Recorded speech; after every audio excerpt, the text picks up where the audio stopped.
بسم اللہ الرحمن الرحیم. فصل ضرطہ الفاظ استعمال الفاظ مجازیہ و مشترکہ جائز نہ باشد مگر وقتے کے قرینہ واضحہ بودا باشد. بس ایک مسئلہ بیان کرتے ہیں مصنف علیہ رحمہ کہ پیچھے آپ نے پڑھا ہے لفظ کا استعمال اپنے معنی موضوع میں کریں تو اس لفظ کو حقیقت کہتے ہیں اور لفظ کے اس معنی کو معنی حقیقی کہتے ہیں، اور لفظ کا استعمال اپنے معنی موضوع کے غیر میں کریں تو اس لفظ کو لفظ مجاز کہتے ہیں اور اس معنی کو معنی مجازی کہتے ہیں. گل پیچھے پڑھی کہ نہیں؟ اور لفظ ایک ہو اور اس کے معانی ایک سے زیادہ ہوں تو اس کو کہتے ہیں لفظ مشترک. یاد ہے؟ اب قانون سنیں. قانون یہ ہے کہ جب آپ نے کسی شے کی تعریف کرنی ہو تو تعریف میں لفظ مجاز اور لفظ مشترک استعمال نہیں کرنا چاہیے. وجہ یہ ہے کہ لفظ مجاز جب بولیں گے تو متکلم کی مراد ہوگی اور مخاطب اسے حقیقی معنی سمجھے گا.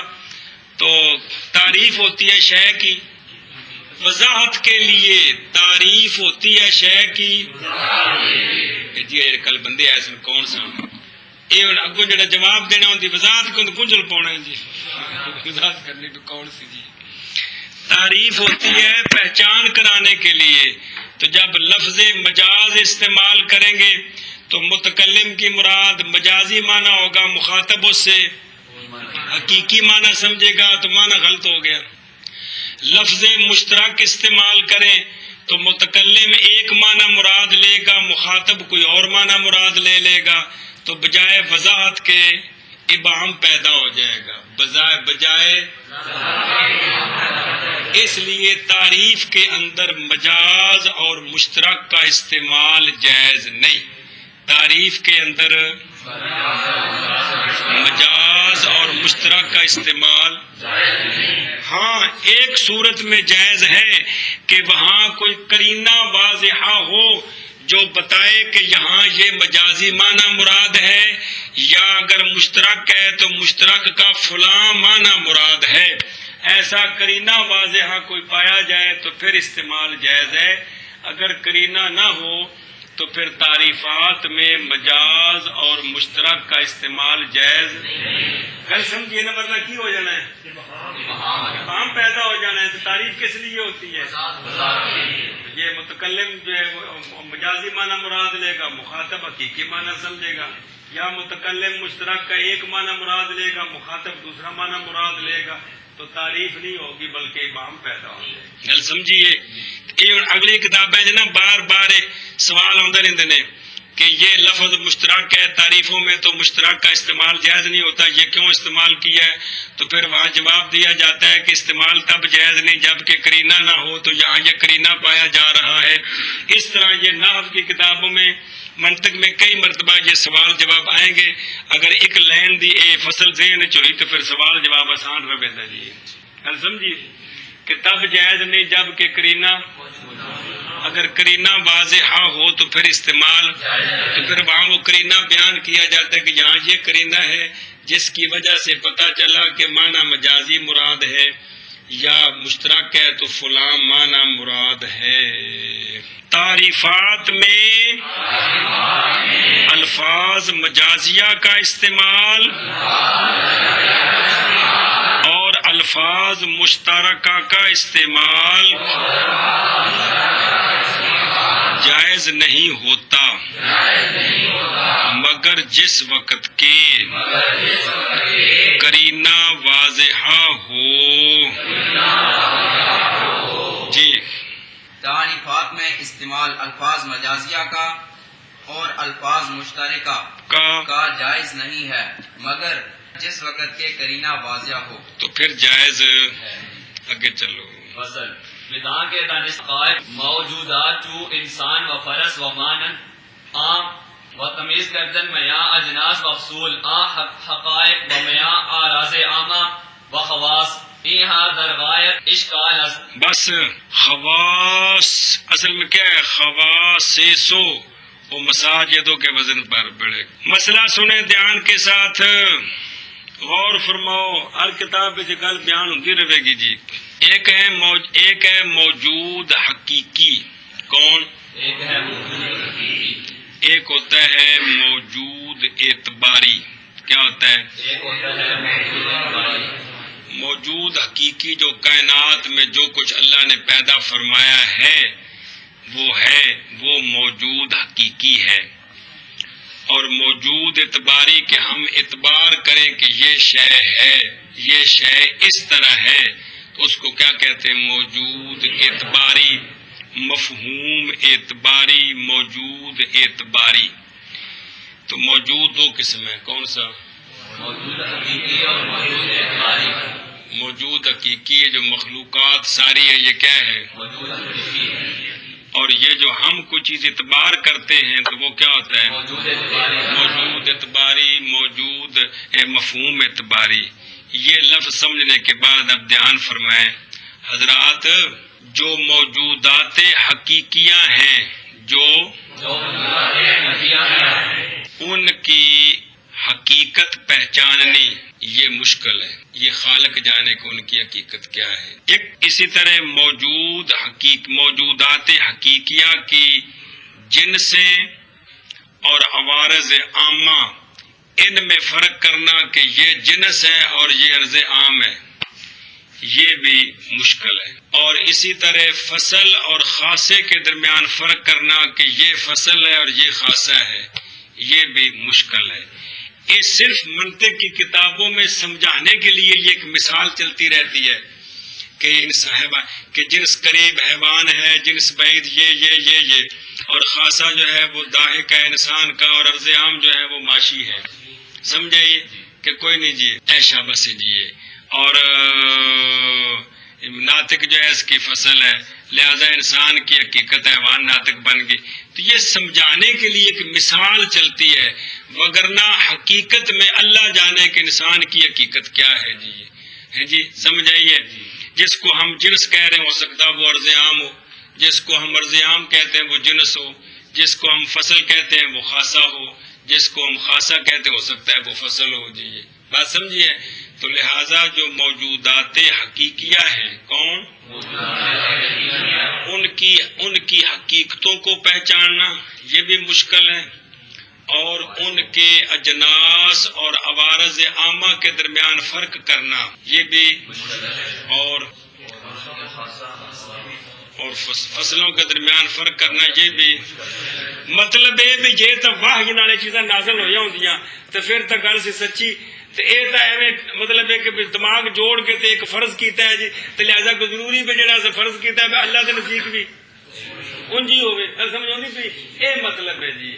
واج من اللہ کے ساتھ تو جو چیز پتہ چلی وہ تو گل سچی ہوگی، پتہ لگ گئی جی. تو یہ جنسا فصلیں دماغ میں کون نہ نازل ہوئی ہے، انسان کے جن سے قریب ہے وہاں ہے جی. گل سمجھیے. اے مطلب ہے جی. اب کیا کہ جو موجودات حقیقیہ ہیں، موجودات حقیقیہ کی حقیقتوں کو پہچاننا مشکل ہے کہ اس کے جو کہ ان کی حقیقت کیا ہے، اور اسی طرح ان کی جنسوں اور ان کے جنسوں اور عوارض عامہ کو آپس کے درمیان فرق کرنا کہ یہ جنس ہے یہ عرض عام ہے، ان کے درمیان فرق کرنا مشکل ہے. اور اسی طرح فصل اور خاصہ کے درمیان فرق کرنا یہ بھی مشکل ہے جی. جس طرح انسان ناطق ہے، داہک بھی تو ہے کہ کوئی نہیں ہے جی. تو ناطق کو ہم کیا کہتے ہیں؟ فصل. داہک کو خاصہ کہہ رہے ہیں. سمجھائیے. تو ہر ذی روح جو ہے وہ جس طرح حیوان ہے وہ ماشی بھی ہے کہ کوئی نہیں ہے؟ تو ماشی بھی ہے. تو جتنے فرد حیوان کے اتنے فرد ماشی کے بھی ہیں کہ کوئی نہیں ہے جی. تو حیوان کو ہم انسان کے لیے کیا کہہ رہے ہیں اور ماشی کو، جبکہ فرد دونوں کے برابر ہے. تو جو داہک ہے وہ ناطق ہے، جو ناطق ہے وہ داہک ہے. تو یہ جو ہم نے صرف ایک سمجھانے کے لیے مثال چلتی رہتی ہے، وگرنہ حقیقت حال اللہ جانے. حقیقت حال ان کے کہنے کا مطلب یہ ہے کتابوں میں اپنی جننا اپنا پلو صاف کر لے کہ یہ جو ہم آپ کو سمجھا دیتے ہیں کہ انسان کی حقیقت یہ ہے، اے بے کو واہ نہیں نازل ہوئی اے بے تینوں سمجھان واسطے بھی گل کہ سمجھائیے انج کر کے جی سمجھائیے متا بیستے عقیدہ بنا لو اور فرشتے قبر چ پوچھن مر ربو کا تو سے کا وہ ناطق سنانا شروع کر دے انج نہیں مطلب بھائی لتر کھاؤ دے بھائی سمجھائیے اے مقصد ہے بھائی اے سمجھان واسطے کی مثال چل دی ہے جی چلو جی جان کے حقائق موجودات کی حقیقتوں کو جاننا یہ معنی کرنا ہے وچ مثال دیتی ہے جیسے انسان اور فرس اور مثل ان کے یہ سارے جو کچھ ہے نا کی نے موجودات حقیقیاں نے کہ کوئی نہیں پر تیرے سامنے منڈی چ مجھ کھڑی ہے تو اعتبار کرے یا نہ کرے ہے کہ کوئی نہیں اینو تو نہ مننے تے ہے کہ کوئی نہیں جی بندے آدھے تیرے نام مننے نال کیڑا فرق پیندا ہے تو گل تو صحیح ہے کہ جی اچھا جی ایک بے موجودات کی حقیقتوں کو پہچاننا ایک اور امتیاز کرنا اجناس اور فصول کے درمیان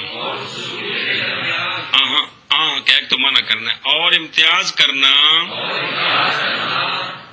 ان حقائق کے اجناس اور فصول کے درمیان اور آراز چلو جی اور ان حقائق کے آراز عامہ اور خواص کے درمیان انتہائی مشکل ہے یہ دانستن اور یہ تمیز یہ دونوں کیا ہیں انتہائی مشکل ہے باقی ایسی عبارت میں ذرا گڑبڑ ہے اے اجناس دے نال آراز عامہ لاؤنا ہے تے خواص دے نال فصول لاؤنا ہے سمجھ آئیے جی یہ برابر نے جی جنس تے فصل دا مقابلہ نہیں جنس تے عرض عام تے فصل تے خاصہ یہ آپ کٹھے نے جی کہ ویکھو نا انسان جی میں ناطق میں داہک بھی ہے کہ نہیں تے ایک نو کی کہہ رہے ہیں بے انسان بھی کی ہے دوسرے نو خاصہ کہہ رہے ہیں تے جی میں انسان جڑا نا جی حیوان ہے ایویں انسان معاشی بھی ہے کہ نہیں تے اسی معاشی نو کی کہہ رہے ہیں تے جنس نو کی حیوان نو کی کہہ رہے ہیں اے مطلب یہ آپ چینج کر کے کہ موجودات حقیقیہ کی اجناس اور آراز عامہ کے درمیان فرق کرنا کہ یہ جنس ہے یہ عرض عام ہے یہ بھی مشکل ہے اور موجودات حقیقیہ کی کس کے درمیان یہ فصل ہے اور یہ خاصہ ہے یہ فرق کرنا بھی انتہائی مشکل ہے جب یہ مشکل ہے تو اب حقیقت تو جو بیان کریں گے وہ تو تب بیان کریں گے کہ پہلے جن سے فصلیں متعین ہو جائیں تو جب یہ متعین نہیں ہوں گی تو حقیقت کس طرح پتہ چلے گی کہ نہیں چلے گی اے مطلب ہے جی جب جن سے فصلیں پتہ نہیں چلیں گی تو پھر حقیقت بھی اس کی پتہ نہیں چلے گی منع کر بے جان کے موجودات کی حقیقتوں کو جاننا جیسے انسان اور فرس اور مثل ان کے اور امتیاز کرنا ان حقائق کی جنسوں اور فصلوں کے درمیان اور ان حقائق کے آراز عامہ اور خواص کے درمیان کیا ہے یہ مشکل ہے یہ سمجھی گل شے کی جنس اور عرض عام کے درمیان فرق کرنا اور شے کی فصل اور خاصہ کے درمیان فرق کرنا یہ انتہائی مشکل ہے صرف یہ سمجھانے کے لیے مثال چلتی رہتی ہے یہ ہوں اگے پڑھوا اما دانستن مفہومات اصطلاحیہ و تمیز کردن میا اجناس و آراز عامہ و میا فصول و خواص ایہاں آسان است تو مفہوم کلمہ و اسم و فعل و حرف و مورب و منصرف و مانن شاباش اچھا جی لیکن مصنف صاحب فرماتے ہیں کہ یہ جو مفہومات اصطلاحیہ ہیں مفہومات اصطلاحیہ بے صرفیوں نے جو اپنے اندر شے کی تعریفیں کی ہیں نحویوں نے تعریفیں کی ہیں منطقیوں نے تعریفیں کی ہیں اصول فقہ والوں نے تعریفیں کی ہیں اصول حدیث والوں نے تعریفیں کی ہیں ان کو کہتے ہیں مفہومات اصطلاحیہ کیا کہتے ہیں مفہومات اصطلاحیہ تو ان میں جو تعریف کے اندر آ جائے جو اس میں پہلی جنس ہوتی ہے باقی ساری فصلیں ہوتی ہیں اس میں پہلی جنس ہوتی ہے، باقی ساری فصلیں ہوتی ہیں.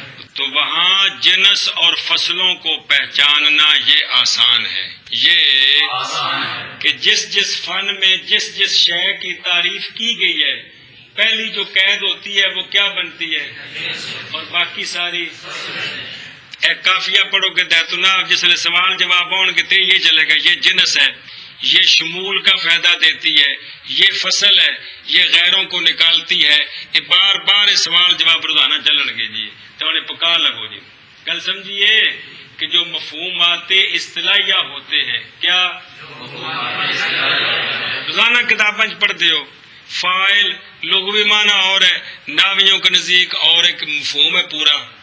مفعول بہ لغوی معنی جس کے ساتھ کام کیا گیا، لیکن ناویوں کی اصطلاح میں پورا ایک مفہوم ہے کہ کوئی نہیں، وہ اسم جس پر فاعل کا فعل واقع ہو، جیسے ضرب تو زیدن میں زیدن، حال تمیز جو کچھ پڑھا آپ نے سارا، تو یہ سارے کیا ہیں، یہ مفہومات اصطلاحی ہیں. تو مفہومات اصطلاحیہ کا قانون یہ ہے کہ جو آپ نے تعریف کی ہے اس تعریف میں پہلی جز کیا ہے، باقی ساری. تو لہذا جو تعریف میں آ گیا وہ اس کی حقیقت ہے، وہ اس کی جو تعریف میں نہیں آیا وہ اس کی حقیقت سے خارج ہے. تو مفہومات اعتباریہ کے حقائق کو پہچاننا آسان ہے، چونکہ وہ ہم نے تیار کیے ہیں، وہ ہم نے تعریفیں کی ہیں، یعنی علماء نے، صاحب فنون نے، انہوں نے تعریفیں کی ہیں. تو لہذا جو انہوں نے تعریف کر دی ہے وہ کیا ہو گئی، وہ اس کی حقیقت بن گئی، وہ شے کی. اور جو داخل نہیں ہے وہ اس حقیقت سے خارج ہو گیا. اس میں پہلی کیا ہوگی، آگے فصلیں ہوں. گل سمجھیے. اس واسطے جدوں بھی تعریف کریے نا، وہ جس شے دی تعریف ہے وہ جن دی قسم ہوندی ہے، پہلے مقسم دا نام لوید ہے. سمجھے جی، روزانہ جڑے پڑھاندے سن دلالت لفظی وضعی، وہ دلالت لفظی وہ دلالت ہوتی ہے. ہن دلالت انہاں دا کی ہے، مقسم ہے جی. وہ جڑا مقسم ہے نا وہ جنس ہوندا ہے، کندے واسطے، اپنی قسماں واسطے. کہ بندا ہے جنس. اس لیے جب بھی تعریف کریں گے تو پہلی جز کون ہوگا، وہ جس کی وہ قسم ہوگی. مقسم کا پہلے ذکر ہوگا، بعد میں آگے فصلیں ذکر ہوں گی. کیا ذکر ہوں گی، فصلیں ذکر ہوں گی. تو یہ ہے کہ کیا بلا کہ مفہومات اصطلاحیہ جو ہیں، مفہومات اعتباریہ بھی کہتے ہیں، مفہومات اصطلاحیہ، ان کا قانون یہ ہے کہ ان کی تعریف جو تعریف کریں گے وہ اس کی حقیقت ہوگی، جو اس میں آ گیا وہ اس کی حقیقت میں داخل ہے، پہلی جنس ہے، آگے فصلیں ہیں. اور جو اس مفہوم میں نہیں آیا وہ اس کی حقیقت سے خارج ہے. کیا سمجھے؟ آنکھ بلا کیا آخر نے کیا جو ہے جو کہ نابیوں نے مطلب اپنے سارے جتنے بھی علوم والے ہیں سب روزانہ پڑھ دے ہو، خدا دے بندے ہو، روزانہ پڑھ دے ہو. ان کی جو تعریف ہوتی ہے وہ ان کی مثلا آپ نے جو کل پڑھے کہ حد تام وہ حد ہوتی ہے جو شے کی جنس قریب اور فصل قریب سے مرکب ہوتی ہے. ایک اصطلاح یہ حقیقت ہے جی. تو جو اس میں پہلی جو جز ہوتی ہے وہ جنس ہوتی ہے، اور جو باقی جزے ہیں وہ فصلیں ہوتے ہیں. تو مفہومات اصطلاحیہ کا قانون ہے کہ جو اس مفہوم میں آ گیا ہے وہ ساری اس شے کی، جو اس سے خارج ہے، جو اس میں داخل نہیں ہے وہ اس کی حقیقت سے خارج ہے. یہ گل پکاؤ نظر بٹھاؤ، اس نے پیچھے بھی گزری پھر بھی کرے آ جائے گی جی. اور بہرحال جاننا مفہومات اصطلاحیہ کا. اے جڑیاں روزانہ تعریفاں پڑھتے ہو ان کی آندے نے مفہوم اصطلاحی. بھئی علماء نے یہ گل آکھی ہے. اور امتیاز کرنا جنس آراز اور اجناس اور آراز عامہ کے درمیان، اور فصول اور ان کے فصول اور خواص کے درمیان. اے عبارت اپنے مقام تے ٹھیک ہے، پہلی عبارت آگے پیچھے ہوئی ہے جی. کیا ہے یہ جاننا آسان ہے، مانا کر اس طرح اور بہرحال جاننا مفہومات اصطلاحیہ کا اور امتیاز کرنا اجناس اور اعراض عامہ کے درمیان اور فصول اور ان کے خواص کے درمیان آسان ہے. خواص نہیں، خواص. اصل چ خواص سے سو پھر ادغام کیتا ہے، خواص ان خواص نہیں پڑھنا. اور بہرحال جاننا مفہومات اصطلاحیہ کا اور امتیاز کرنا اجناس اور اعراض عامہ کے درمیان اور ان کے مفہومات اصطلاحیہ کے یہاں کون مفہومات اصطلاحیہ آسان ہے. ہن مثال دیندے نے بے کلمے دی تعریف کیتی کہ کوئی نہیں؟ اسم دی، فعل دی، حرف دی، مورب، منصرف، یہ ساری پڑھیاں نے. یہ سارے کی نے جڑے نحویر پڑھے جے سارے یہ کی نے اصطلاحیہ. تے جڑی جڑی تعریف کیتی ہے نا وہ کی ہے نا دی حقیقت، تے جڑی وچ نہیں آئی وہ حقیقت تو خارج ہے. جی اے مطلب ہے. ہن دیکھن اسم دی کی تعریف کیتی؟ اسم وہ کلمہ ہوتا ہے. یہ کی بن گئی؟ یہ جنس. اگوں جڑی گل آکھی ساری فصل. فعل وہ کلمہ ہوتا ہے، حرف وہ کلمہ ہوتا ہے. اسم دو قسم ہے، مورب اور مبنی. مورب وہ اسم ہوتا ہے، مبنی وہ اسم ہوتا ہے. فعل تین قسم ہے، فعل ماضی مضارع امر. مثال کے طور پر تو فعل ماضی وہ فعل ہوتا ہے، فعل مضارع وہ فعل ہوتا ہے. تو پہلی جز کون ہے؟ اگے ساریاں فصل ہے. مطلب تو پھر اگر دساں گے جی جنس ہوندی ہے نا وہ شمول دا فائدہ دیندی ہے، فصلاں جڑیاں نے وہ امتیاز دا فائدہ دیندیاں نے. جنس دا ڈھڈ وڈا ہوندا ہے تے فصل نال لگ کے جڑے اپنے نے وہ رکھے تے باقی آکھے تسی نکلو تسی کتے آئے دے وچ جی. جیسے مفہوم آکھو، تعریف آکھو، جڑی شے آکھو. جیسے کلمے کی تعریف اور اسم کی تعریف اور فعل کی تعریف اور حرف کی تعریف اور مورب کی تعریف اور منصرف کی تعریف اور مثل ان کے. اب کنے ہی اور پڑھے جے بے بصر بھی اے پڑھے جے بھی ہوں. جیسے کلمے کی کہ تعریف در کو تو بنا وغیرہ دانستی. ہاں لکھے تھلے کے کوئی نہیں، سارے کنیاں پڑھیاں جی. ہاں بے شابہ. جیسے کلمے کی تعریف اور اسم کی تعریف اور فعل کی تعریف اور حرف کی تعریف اور مورب کی تعریف اور منصرف کی تعریف اور مثل ان کے. چل بے. جیسے کلمے کی تعریف اور اسم کی تعریف اور فعل کی تعریف اور حرف کی تعریف اور معرب کی تعریف اور منصرف کی تعریف اور مثل ان کے. معرف مرکب ہوتا ہے کلیات سے، اس لیے پہلے کلیات کی بات کی کہ کلی 5 قسم ہے. پھر معرف کی تقسیم کی کہ معرف 4 قسم ہے. تو ایک مسئلہ پورا ہو گیا کبرے میں. اگلی فصل سے دوسرا مسئلہ شروع ہونا ہے. دوسرا کون؟ حجت. کون؟ حجت. تو چونکہ حجت قضایا سے بنتی ہے اس لیے پہلے قضایا کی بات ہوگی پھر آگے حجت کی بات ہوگی. یہ کل سبق